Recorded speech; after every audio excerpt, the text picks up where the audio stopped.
Mighty Wolf. Come on down!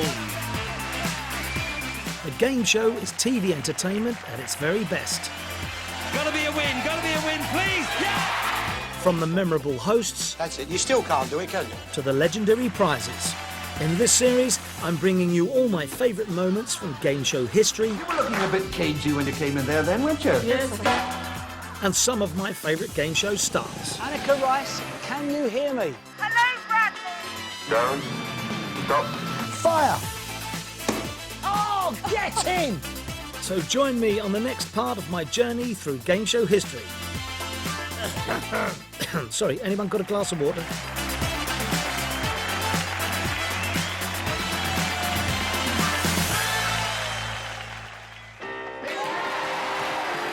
The great British public. Without them, quite simply, there'd be no game shows. You won the way! Tonight, it's their turn in the spotlight. When you are choosing. Over the past 60 years, thousands of contestants have battled it out for our entertainment. But what really attracts people to taking part? The biggest cash prize in the history of British television! For some, the rewards can be great. My husband and I, we won a car, You! portable compact disc player, a microwave, and we were absolutely overjoyed. But not everyone can win big. Yes! When it was a penny, I just kind of like shook my head. I was like, oh my God. What's it like when appearing on a game show doesn't turn out quite like you've planned? Name something people take with them to the beach. Turkey. Our journey starts at the birth of television and the show that, long before reality TV, first put members of the public on our screens. Good game, good game! It's amazing to think that Bruce Forsyth was still in short trousers when at 10 p.m. on the 31st of May 1938, the very first television game show was filmed and broadcast live to the nation from right here at Alexandra Palace.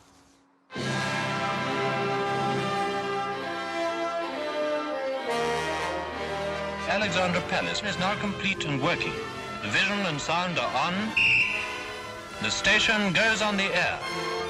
This magnificent 19th century palace is where British television was born. With its vantage point overlooking London, it was the perfect place for the BBC to transmit its very first programmes. Viewers, albeit just in the southeast of England, could now enjoy live moving pictures of the King's coronation, Wimbledon and the FA Cup final. And in 1938, thanks to the world's first ever televised game show, they could also watch members of the public putting themselves to the test. The battle is on, with spelling master Tom Woodruff at the table on the right. The show was Spelling Bee, and it was revolutionary. Forthright. Forthright. That's a very good start, Miss Drake. Thank you. This footage of the Spelling Bee radio show, where the TV version originated from, gives you an idea of just how simple a game it was. F-A-U-N-S. Fawns. That was correct, Mr. Curry. The game show has come a long way since 1938, but believe it or not, this is the actual studio where the Spelling Bee was filmed.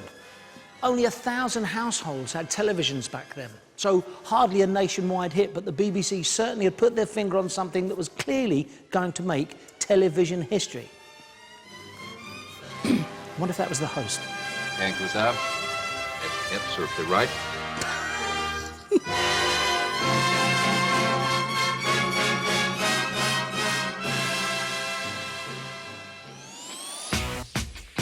Ever since then, TV producers have realised the entertainment value of putting everyday people on our screens. Hope your legs again, Bill. Put bang another couple in there, dear. That's it.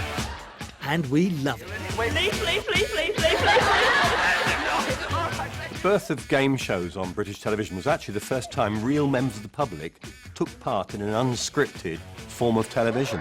And from that, all of today's things, right through to Big Brother, have all been born from those early days of getting the public as themselves in front of a camera.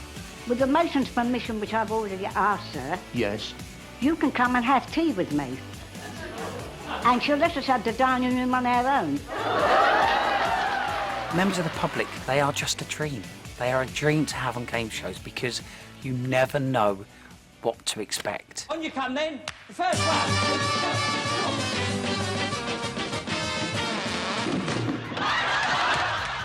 When the Generation Game came along in the early 70s, the public were now just as much a key part of the entertainment as Brucey himself. Teddy Clarendon, you naughty boy. This is not about celebrities doing jokes or singers singing. This is about the public. This is about real people having some fun.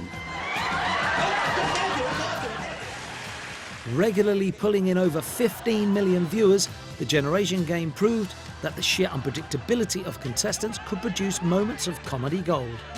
The book, The Dissection of the Human Body, another clue, and this black cloak. Who do you think? Florence Nightingale. Ah, bless. But she wasn't the first or the last to get it wrong. Do you want to lie down? Whose mouth is in gear, but whose brain is in neutral. Trust me, those studio lights can do funny things to your brain. Wrong. We asked 100 people to name a place where you wouldn't expect to meet a nun. Janet. A brothel. Couldn't buy that kind of stuff. Nick. Duck crutch. What O is the generic word for any living animal or plant, including bacteria and viruses? Orgasm. Oh. People's brains absolutely go when they're on shows. There are reasons which I won't go into that I can't accept that particular answer. And of course, everybody goes, what an idiot. Again. Fell in the G-string.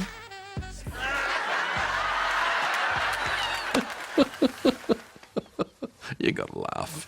But more than any other game show, one has become legendary for its unexpected answers. Name something that uses microchips. Name it. Fish fryer. Sorry. Family Fortunes is, it's the perfect show for ridiculous answers. There's a litany of them, aren't there? Name something you do in a lift. We.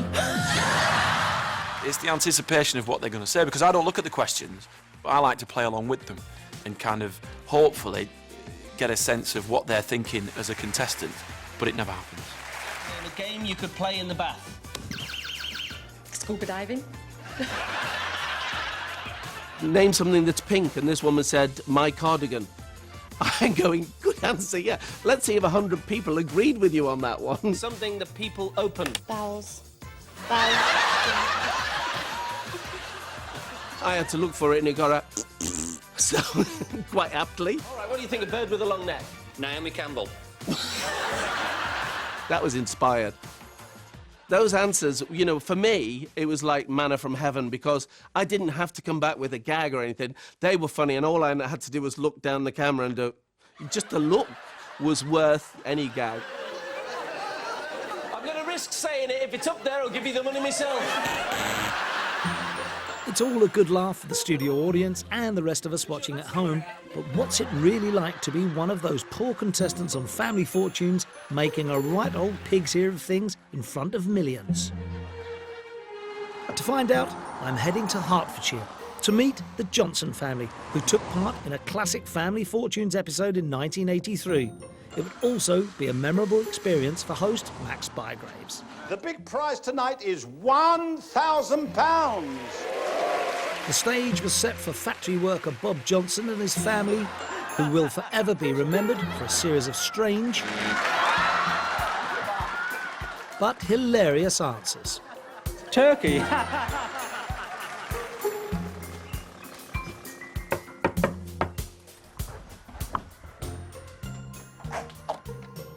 Hello. Hello, the Johnson family. It is indeed. This is Brian. He was head of the team. Right, Brian, please come in. Hello, loves. You all right? Are you well? Also making up the team was Brian's wife, Jenny. What's your name? Jenny. Hello, Jenny. Her sister, Margaret, and Margaret's husband, Michael. Still standing. Sadly, Brian's dad, Bob, the fifth member of the team, is no longer with us. Brian, introduce us to the family, please. Yes, this is my wife, Jenny. Jenny, yes. My father, Bob. Bob. my sister-in-law Margaret. Sister-in-law Margaret. And my brother-in-law Michael. Michael, yeah. How did it come about then? I was sitting here one day, kids are all at school. I thought, oh, what can I do to get some money? Go on a game show. And I couldn't go on one on my own. No, sure. So I thought, oh, get one where there's a family. Jenny, you like reading? What sort of books do you read? Mills and Boon. Crikey, Jenny, look at your barnet. Margaret, you're a housewife. Do you do anything else? I'm a temporary office clerk. Mark, you were very foxy, Margaret, I'll give you that. Living or dead, name a famous Irishman. Yes. Disraeli. Disraeli? Disraeli? Was he Irish? No. I said that What on earth? Disraeli! It's fair to say the Johnsons were never going to win Brain of Britain. Bob, a famous Irishman. Des O'Connor. Des O'Connor. Des O'Connor now? Yeah. But things got worse. Name a famous Irishman. Go on. Who? Hemingway? Hemingway? Sir, any famous Irishman? Trevor MacDonald? Trevor You did not say Trevor MacDonald. Where'd they get this lot from? Mind you, the opposition were just as bad. Huey McPhee. So the Johnsons got through to the big money round. The first thing you buy in a supermarket? Bread. A food often stuffed? Chicken. Michael got off to a great start. We've got 131. Pretty good. Go back there. And then, up stepped Bob. Go on, Bob, my son. Hello, Bob. It's nice to see you sober. Here it is, guys. Here comes Dad. Here comes Bob. Name something people take with them to the beach. Turkey. The first thing you buy in a supermarket. Turkey. A food often stuffed. Turkey. This is the bit I love. Watch. Now watch the shot of you lot. Look, you don't know what. Michael's going, what is going on?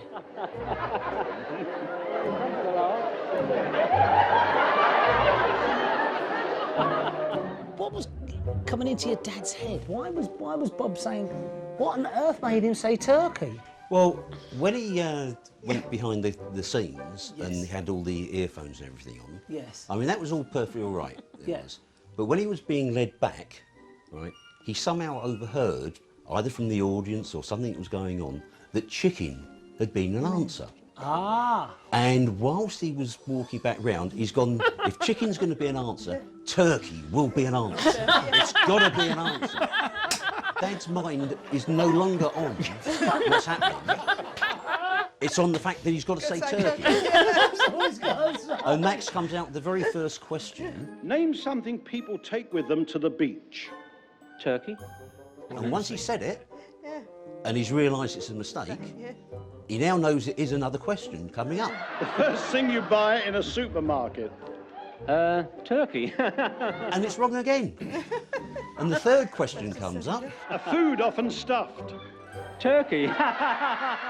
And he's in. And he was in. You could not write a script to come up with that programme. No, exactly. Extraordinary. Name something people take with them to the beach. You said... The answer was...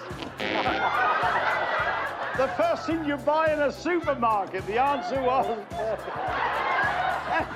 And the survey gave you... 32 years later, you're sitting here watching this. How does it make you feel as a family? Are you glad you did it? I am. Yeah. I keep it quiet. Not much chance of that now, Margaret, is there, love? Oh, you didn't beat the clock, but I'll tell you what, you won £152 doubled, and you can go back to the asylum with the people. It's lovely, isn't it? Every time we see it, we have to laugh as well. It's not something you can watch and be sad. You know, you just have to laugh and laugh with him. Yeah. Fantastic. Now, you might wonder why people like the Johnsons risk potential embarrassment by entering a game show in the first place. Well, after the break, we'll look at one major attraction. What are points, mate? But how have the prizes changed over the last 60 years? We've gone from glass punch bowls to £1 million. And we'll remember the game show that didn't half rub it in on those lost star prizes. Just have a look at what you would have won. Have a look at it. Of course you've got to show the guest what they didn't win. You've got to have that moment where you look at their face in abject misery.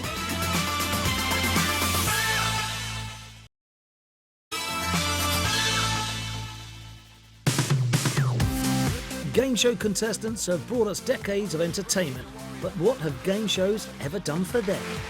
The answer is quite a bit. In just the last 20 years, game shows in the UK have given away over £60 million in prize money. Nice work if you can get it, whether it's been hard cash, household goods, or the holiday of a lifetime.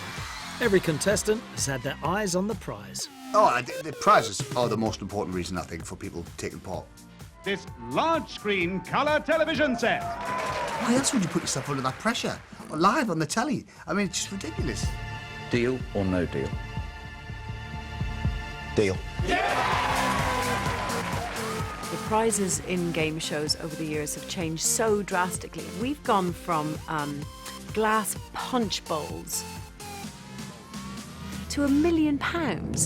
It's the right answer. You just won one.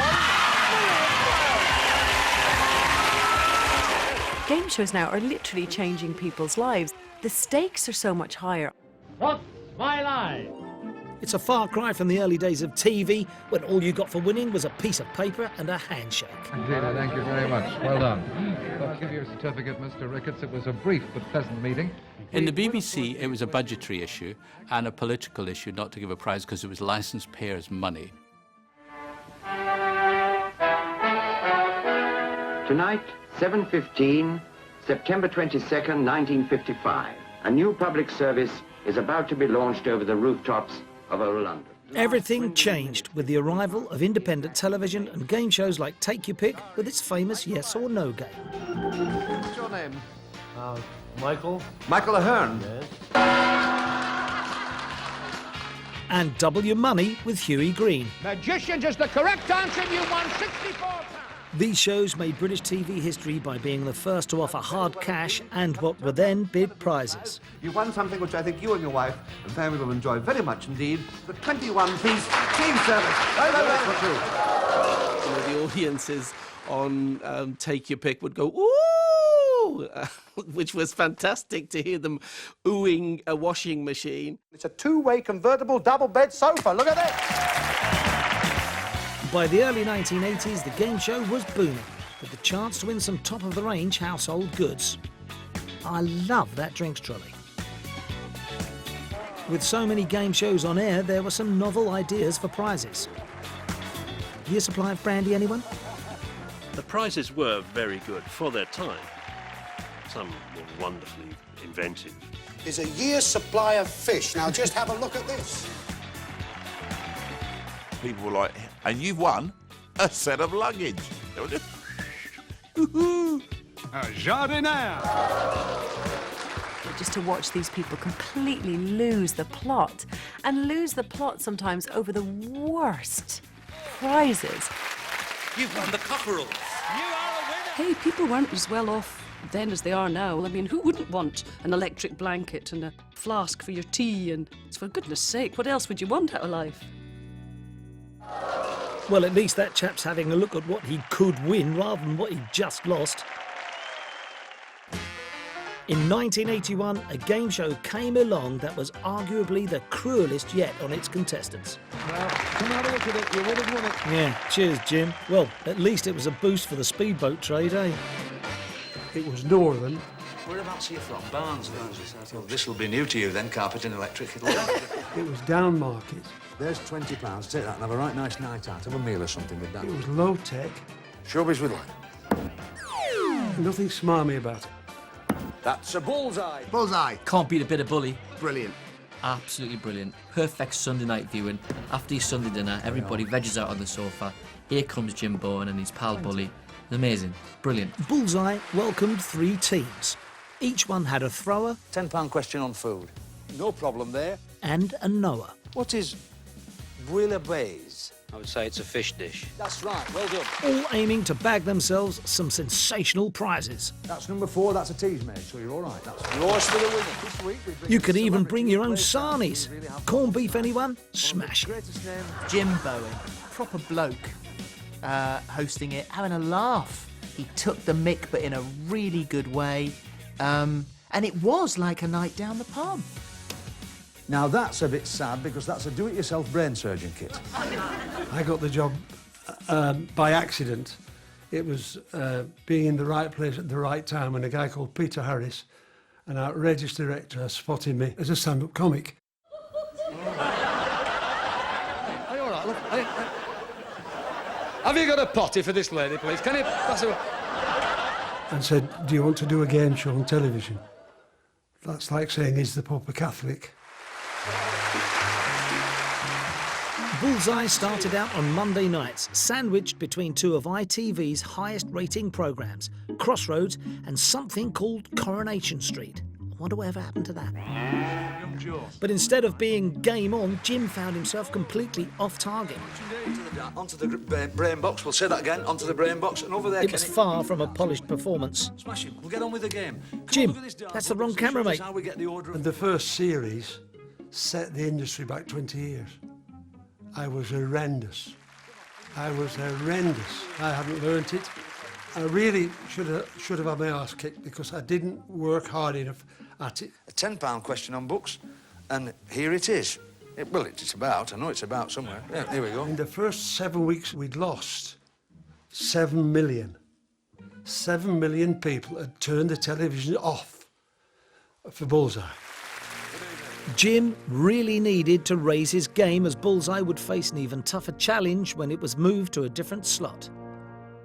Nice to have you with us on this Sunday evening. Have you had a good tea? All right, was it? You keeping warm? They obviously don't like us because they've given us the God spot. They wanted to bury us. And we went in 5 o'clock on Sundays with about 7 million and got it up to 8, 9, 10 and sustained that for a decade. You're gambling those 3 prizes. What do you do, audience? Give us a shout. Come on, down here. Now. The climax of Bullseye introduced an element of jeopardy for contestants never seen before on a UK game show. We're going to gamble. Absolutely. We didn't consciously know we were groundbreaking. We gambled the prizes they won for the star prize. And did they want to gamble or not? They had that choice. What do you think? Look at the girls. Look at your wives. Look at your wives. Look at your wives. You're going to say go for it, so go for it. So, in many ways, we were pioneers. And for those who gambled and lost, this was the show that really knew how to kick a man when he was down. Oh, so near, Willie. Unlucky. Willie, I've got to say, it's a painful phrase. Have a look at what you could have won. Let's just rub a bit of salt into that wound, shall we, Jim? And let's not look at it. Let's bring it out. Let's bring it out, have a little wander around it, and then pop off home with your BFH. Your bus fare home. Sorry. Oh, boys. Of course you've got to show the guest what they didn't win. You've got to have that moment where you look at their face in abject misery. Charity money's safe. Oh, I can't speak to you, can I? I really am awfully sorry. I never was aware of how cruel it was until I actually looked back at some of them. Just have a look at what you would have won. No, they just looked at me and said... But no one went home completely empty-handed. In fact, it was the consolation prize that was the real star of the show. That is a bendy bully. Total market value about 2 yen. It was like the blankety blank checkbook and pen. Oh, sorry, pal, you've not won, but you've won the iconic bully. Take your bullies and your goblets. We were innovators in ineptitude. Could he be the bronze bully winner at the end of the series? We'll see. I'll do it again because I balls it up again. Plumb new depths of incompetence. We've got Ray Farrell here from Belfast. He's been on the game tonight. How many did you score for? I can't throw them. However did they keep it going? What can you not beat at weekends? You can't beat a bully! And yet the figures were there. So I've suddenly started to feel quite proud about my show. But if you think missing out on a speedboat or caravan is hard to take, imagine how this lot must have felt. After the break, we'll meet some of the contestants who came home empty-handed. Well, almost. Better to win 1p than to win £100 sometimes, because at least you've got a story for life.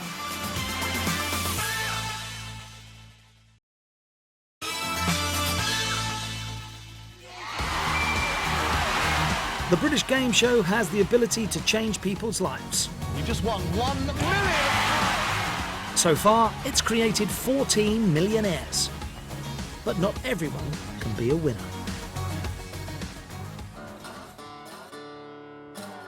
It's all come down to this one.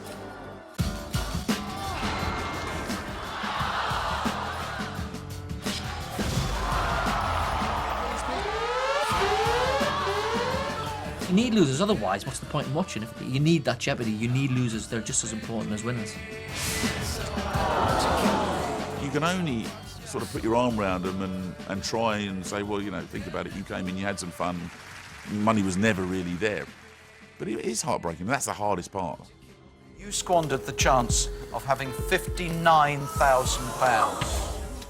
If you're on a show where you get the chance to risk everything, then, you know, sometimes you're going to lose. You know that's the part of you that's being tested, and you know what can happen. You've blown the biggest opportunity.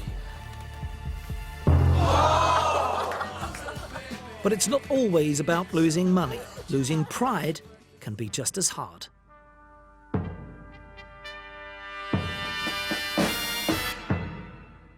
People who made it on Mastermind were considered masterminds.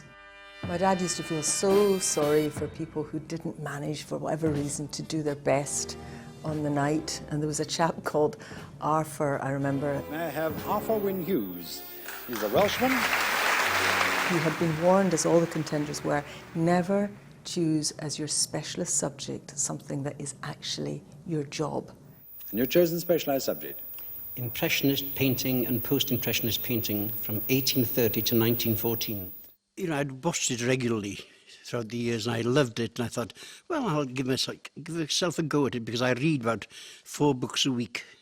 And I thought, I've got all the general knowledge you need, and I teach art, so I'll have painting as my specialist subject, and it'll be a piece of cake. We had a rehearsal in the afternoon, and I must say I did very well in the rehearsal. And then, of course, the evening came, and we went into the Great Hall, and the lights went down, and the chair was there, and that dreadful music started, and I could feel my confidence beginning to drain away. In what distressing circumstances did Monet paint a portrait of his wife Camille in 1879? Pass. Once you start saying pass, you get into what Magnus Magnusson would call a pass spiral. You say pass, and you think, damn, I knew that. Pass. And by the time you've thought, I knew that, he's on the next question. What was the name of the dwarf in Cézanne's painting submitted to the Salon in 1870? Pass. It just gets worse and worse and worse. By the time the buzzer put Arthur out of his mastermind misery, he'd passed on an embarrassing 8 occasions. Pass. It was pretty painful, for want of a better word. And answered 13 of his questions incorrectly. Goths. No, it's the other one. The other Huns. It's the Vandals, I'm afraid. And at the end of that round, Arthur Wynne Hughes, your score has gone up to 12 points. We had a wonderful reception afterwards. Magnus came up to me and he put an arm on my shoulder and said, never mind, Arthur, he says, it's only a bloody game. The after effects of the programme was disastrous. Well, I became known as Disastermind. In the grammar school, girls would be there painting, and I'd say to them, how do you make green? And they'd say, pass, and have a little snigger. Arthur Wynne Hughes, thank you very much. At the time, I just felt I was letting everybody down, my family, Magnus, the audience. Oh, it was dreadful. Never mind, nowadays, I mean, the wound is healed over now. But unlike Mastermind, not all game shows demand that level of skill or knowledge. And in 2005, a British version of a Dutch show came along which required neither. Deal or no deal? A game of chance. Deal or no deal sounded too good to be true. This opportunity came up. Do you want to win between a penny and £250,000? You don't have to answer any questions, you just have to stand there and be on the show. Thought, this is easy, you know? Pound signs come rattling in your head, and so I just went for it. I was so nervous, but before I'd even got to the chair, you know, I was already spending money I hadn't got. Little did Nick know he was going to make game show history, but for all the wrong reasons. Are you going to bring a formula? My formula is just to pick boxes at random. Sounds like a right-winning strategy you've got there, mate. Alan on number 4. £500. £750. You know, the atmosphere when I was doing well was brilliant. £1. I had a good situation, so I thought, you know, I'll just keep going. Deal or no deal? No deal. And then I took box number 17. I just took one red after another. 100,000. It was like I had a homing beacon on the red boxes. 10,000 it is. And then I got down to the last 2. Well, I could be the first person in history who go home with a penny, so I'm going to play on, ain't I, really? I actually wanted to win the penny because £100 would make no difference to me, whereas a penny made me that first person. You may swap box 5, which may contain 1p or £100. Because number 3 was left, and that was my son's age. So I swapped it. Is the man from Clacton about to become the first deal or no deal 1p player? Yes! I can't believe it. When it was a penny, I just kind of like shook my head. I was like, oh my God. Oh dear. The journey home weren't so good. All the way back from Bristol on the train. And nothing to show for it. Nick Bain may have been the founder member of Deal or No Deal's 1p Club, but since then, 47 more unlucky losers have joined him. Could have won the £100. In a way, better to win 1p than to win £100 sometimes, because at least you've got a story for life. You'd rather win £250,000, let's be honest. But, you know, it's kind of fun to have won 1 pence. They sent the penny cheque. Obviously, I wasn't going to bank it because that had just been embarrassing. So I just kept it. And then I lost it. I think that's what you call having a losing streak. But at least all Nick had to do was sit there and open some boxes. Which is a far cry from what these contestants put themselves through in the 70s. This was the toughest mental and physical test yet in game show history. Well done. He didn't like the test too much, but he should be smiling. Krypton Factor was the first time really on television that we got away from bells and buzzers to actually incorporate as many scientific and advanced tests that we could. Using the blocks provided, your task is to construct a non-intersecting circuit passing through each gate once and only once. To millions of us watching at home, the intelligence round seemed to take just 2 minutes. In truth, it was much longer. Some people could maybe do it in 3 or 4 minutes, but there were others who were still struggling at 25 minutes, and we had to go on until 3 people had finished, so we knew the 1, 2, 3, 4. Michelle here seems to have the measure of it. She's using that water very skillfully indeed. The longest we had was a 59-minute game before the edit with a water puzzle, and they were turning taps on and dropping water down to float things. John has the red ball now nicely into its base. By the end of it, the entire audience wanted to go to the loo. This is John. Does he make it? He does indeed. But controlling contestants' waterworks seemed like a walk in the park compared to the physical ability test, which made its mark as one of the most grueling challenges in game show history. The iconic round of Krypton Factor was the assault course. If you went out to anyone in the street and said Krypton Factor, they'd say assault course. Take your marks! This demanding 400-metre course was built at an army base in Bury. I always wanted to go on the assault course on the Krypton Factor. Yeah, I wouldn't bother with the rest of it. Nah. Nah, All that putting ships in the right spaces and all that. That just fried my brain, all that. Yeah. Get me on the assault course! Across the Burma Road Bridge, it's a long way down when you're looking down, about 30 feet.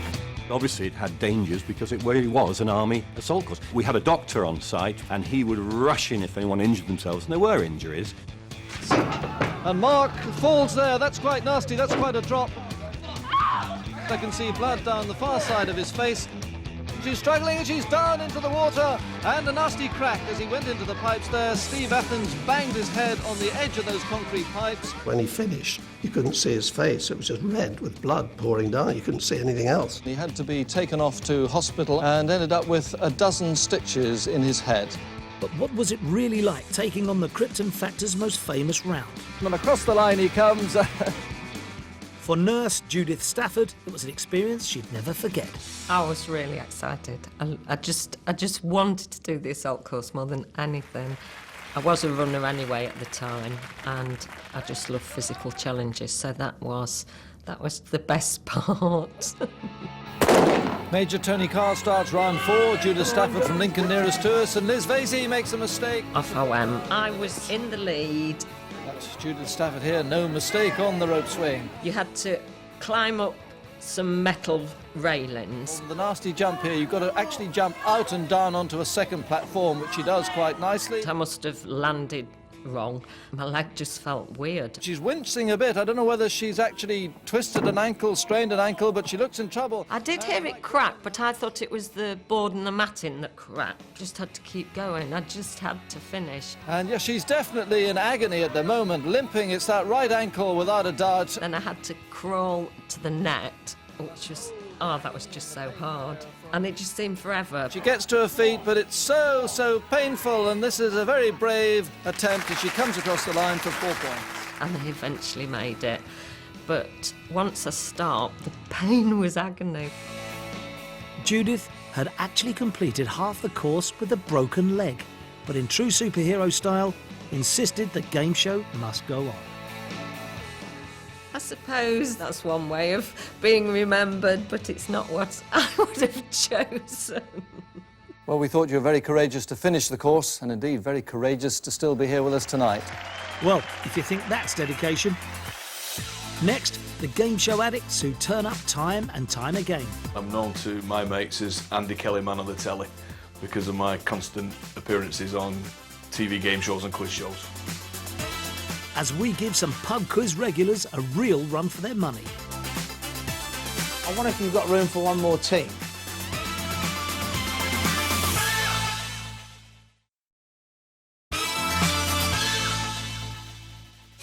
Over 6 decades, the appeal of going on game shows has never waned.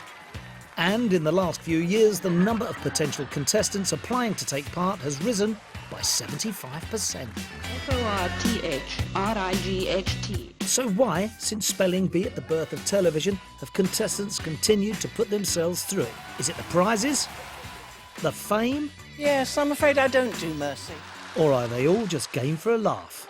I like your mother! Get down!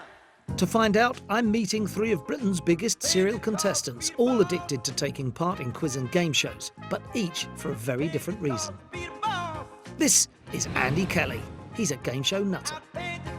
I'm known to my mates as Andy Kelly, man on the telly, because of my constant appearances on TV game shows and quiz shows. Oh, I'm so glad. Andy's made a whopping 37 TV appearances and counting. The thing I love about quiz shows the most is winning money, if I'm being brutally honest with you. Oh, wonderful.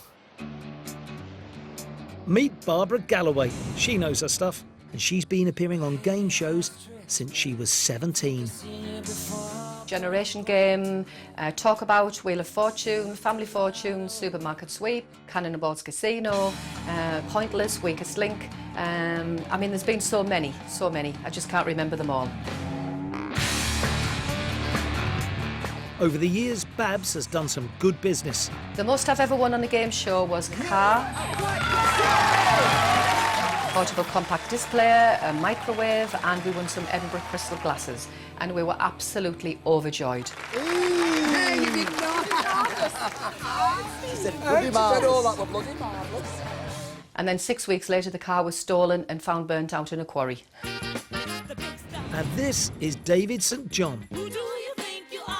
He likes a joke and he loves a good quiz. Maybe it's a bit of showing off, which everybody likes to show off. I'm an entertainer, so we get paid for showing off. Hello, David. Well, hello, I say, ding dong. I had a call actually from the Guinness Book of Records. It would appear that I'm Britain's most prolific TV quiz show contestant. But does a lifetime of appearing on game shows give you a superior general knowledge? Well, tonight, these serial contestants are with me in Manchester, and we're going to put their game-playing credentials to the test. Boys and girls, ladies and gentlemen, on this lovely evening we have a little quiz for you. Apologies to butt in. Hello, Bradley. Hello. Quizmaster James seems pleased to see us, but there are a few surprised faces too. I wonder if you've got room for one more team. We've got a team called the 100 Club.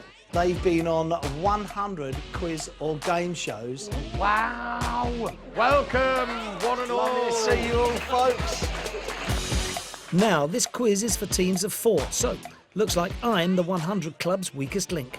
Right, here we go. Eyes down, looking. Right, boys and girls, before we start, please may I ask you, no cheating. Turn your phones off and put them on the table. Phones off, James. Good, good, good. The pub quiz is on. Come on, team. Question number 1. Which historic event happened the night before the very first Doctor Who episode? Which decade was Desert Island Discs first broadcast? Who was the first presenter? Just a few questions in, and this lot's competitive streak is already showing. Who said it or who wrote it? Who said it? Who said it, right.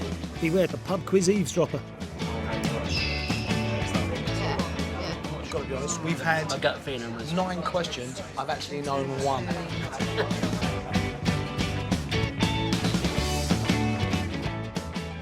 Do you agree? Yes. Yes. Yeah. How many minutes are there in a day? Hey, I know this one straight off the top of my head. Let me ask you a question. How many seconds in the year? 12. January the 2nd, February the 2nd, March the 2nd. Oh, come on. With the quiz over, and don't worry, we'll give you the answers shortly, I've got some questions of my own, like, just why do these guys do it? You are a professional, not a professional quizzer in the sense that you are like a chaser, but you are a serial quizzer for money. To date, I'm the only person in the UK who's done the 3 big chairs. I've done Mastermind, and I've done Millionaire, and I've done Deal or No Deal.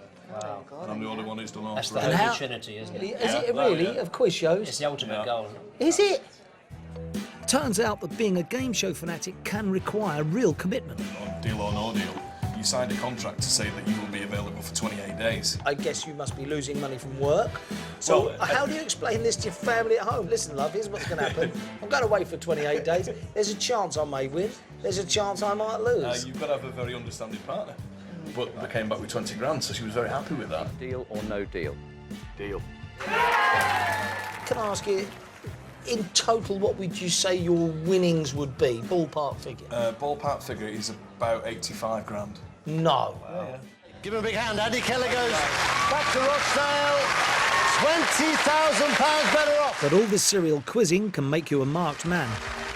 In the game show world, you can be known as a face or a usual suspect, and you'll be one, and I'll be one. I've been Almost blocked. certainly. Yeah, I've been blocked. And I think at least a case of you. 1 second, I'm sorry, you've been blocked? The researcher rings up, so how many shows have you been on, David? I say, 30. And so, that's a bit too much, isn't it?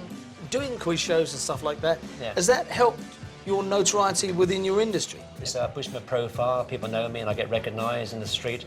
I love it, I'm a quiz nut. I just like to sort of meet the stars, see how the shows are done. Whereas the quizzes, they like to beat the questions, I would imagine. So you're basically treating it as being invited on a couple of days away, a couple of days out. Totally, yeah. Because I mean, the very first one I did was with Huey Greens. When he had his questions, right, like this, I could see the answers through his piece of paper. Oh, you could? Wow. Yeah. So I went up to £60. I bought myself a lovely gate bracelet, which I've still got, and that's 45 years old. Hang on a minute, Yeah. so is that the very bracelet? Yeah, that's the bracelet. This is the maddest conversation of all time. Well, there was no peeking at answers this time. Have you all got somebody else's sheet? Yeah? But will these game show pros be coming out on top tonight? OK, here we go. Question number 1, which historic event happened the night before the first ever Doctor Who? It was the assassination of JFK. Question number 5, and you can whap an extra point on if you got the year. Which decade was Desert Island Discs first broadcast? It was actually 1942. All flying seaman. Come on, son! Uniman! Right, it's the moment of truth. Has anybody got above 30? Yes! Anybody else got above 30? Come on! It's safe to say me and my victorious team of ringers won't be welcomed back in this boozer for a while. Ladies and gentlemen, another cheer for the 100 Club who beat you all. Well, they're not going to retire on tonight's winnings, but you can see why this clever lot are considered to be game show connoisseurs. I, on the other hand, could certainly do with a bit more practice, so once again, I'm going to put my knowledge of the game show to the test. Surely I can get 3 out of 3 this time. Right, come on, Bradley. Jim Bowen, the legend. How are you? Listen to this. Complete the rhyme. Keep out of the black and into the red. There's nothing in this game for 2 in a bed. That's right, that's super smashing great. Easy, that one, to be fair. Hi, Bradley. I have a question for you. All right, Les, how are you, mate? I'm going to give you 15 seconds to answer, and the time doesn't begin until I finish asking the question. I was the 3rd host of Family Fortunes. Who were the 2 comedians who went before me? Bob Monkhouse, Max Bygraves. Bob Monkhouse and Max Bygraves is the correct answer. Yes, well done. Here's your starter for 10, Bradley. Blimey, Bamber Gascoigne. Question, please. University Challenge was based on an American format which ran for some time on both radio and TV. Can you name the original program?